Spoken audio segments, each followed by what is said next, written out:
première question qui me passe par la tête, spontanément, c'est pourquoi? Qu'est-ce qui fait qu'on décide d'enregistrer des sculptures comme ça? En fait, j'ai toujours aimé beaucoup les sculptures d'art public. Ça m'a toujours intrigué. J'ai toujours aimé ça les regarder, puis essayer de les comprendre. Là, j'ai eu le goût de les comprendre, mais avec les oreilles. Pour voir si j'allais trouver d'autres choses, s'il y avait d'autres choses à me dire. Puis j'avais aussi l'envie de les faire réagir entre elles, pour qu'il y ait des conversations.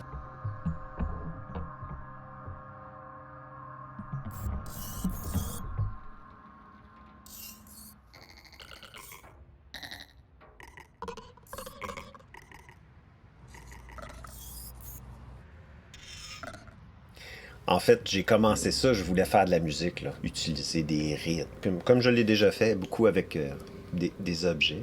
Puis, tranquillement, plus mon projet avançait, plus je me suis rendu compte que j'étais en train d'essayer de comprendre leur langage comme si j'étais un biologiste pour les sculptures.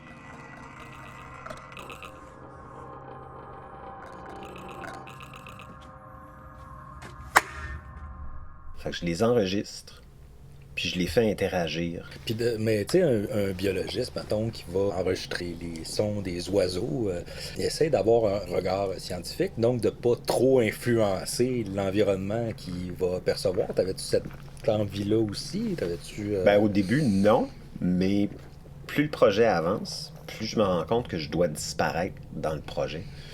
Fait que j'ai trouvé une technique pour les faire interagir puis les faire réagir entre elles en faisant résonner une sculpture à travers une autre sculpture. Puis des fois, je fais résonner une sculpture à travers 7-8 sculptures. OK.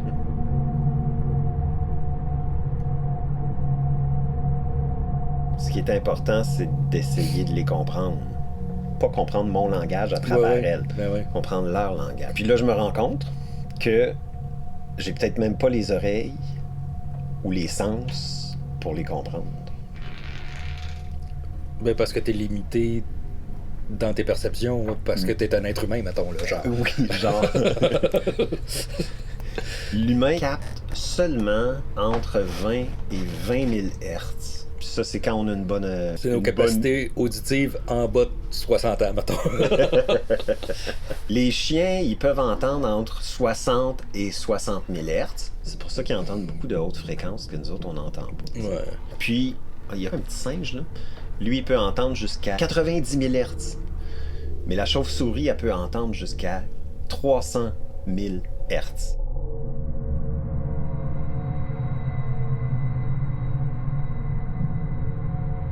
Donc, il y a des fréquences qui sont totalement inexistantes pour nous autres. Puis c'est peut-être ça qui utilise les sculptures pour se parler.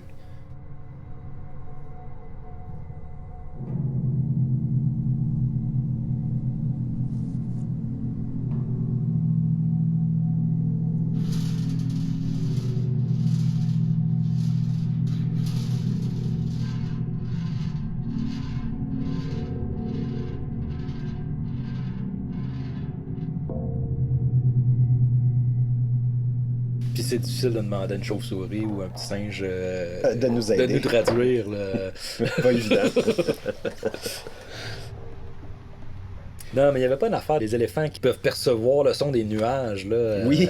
Ouais, oui. C'est quand même fou. Là. C'est comme ça qu'ils se dirigent vers les points d'eau. Ils savent où il pleut.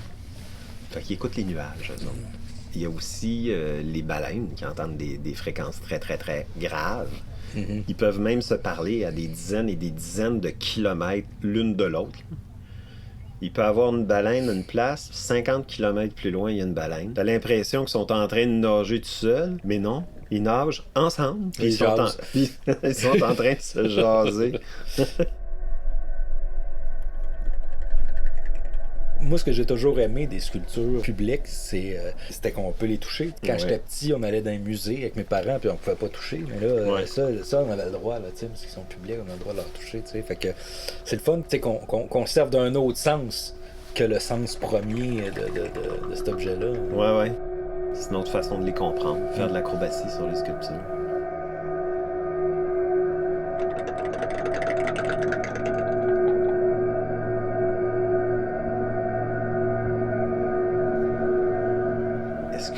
l'information serait captée entre les molécules.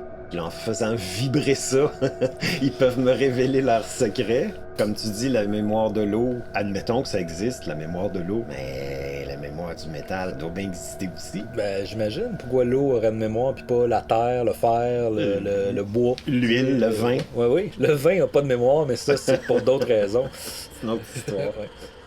Si, justement, le métal a une mémoire, ça veut dire que dans chaque sculpture, il y a la mémoire de sa conception et de sa fonction, la fonction que l'artiste a voulu donner à cette sculpture. Ça doit être quelque part dans la sculpture, entre les molécules. J'imagine. Puis tu sais, si le métal qui a servi à une sculpture a une mémoire, le métal qui a servi à faire un tracteur a une mémoire aussi, tu sais. Oui.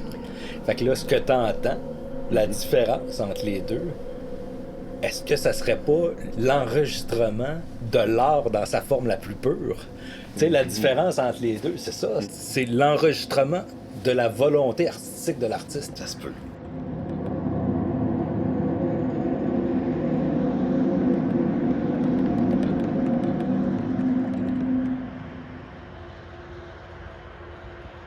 J'ai beau faire des enregistrements, les faire réagir ensemble, je comprends rien de ce qu'ils me disent.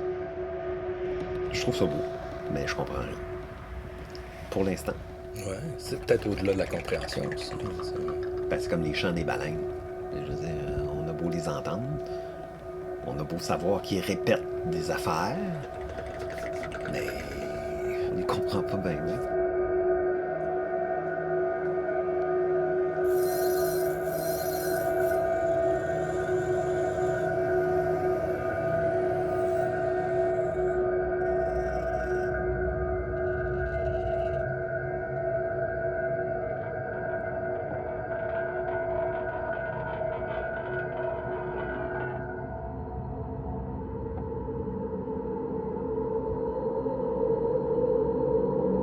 Il n'y a pas si longtemps, les humains ont réalisé que les arbres étaient capables de se parler, qu'ils discutaient, qu'ils s'envoyaient des messages. Quand il y en a un qui se fait croquer une feuille, là, il envoie un message aux autres arbres. Attention. Attention! Puis là, les arbres, ils peuvent sécréter des trucs dans la sève pour que l'animal, il croque puis il trouve ça dégueulasse.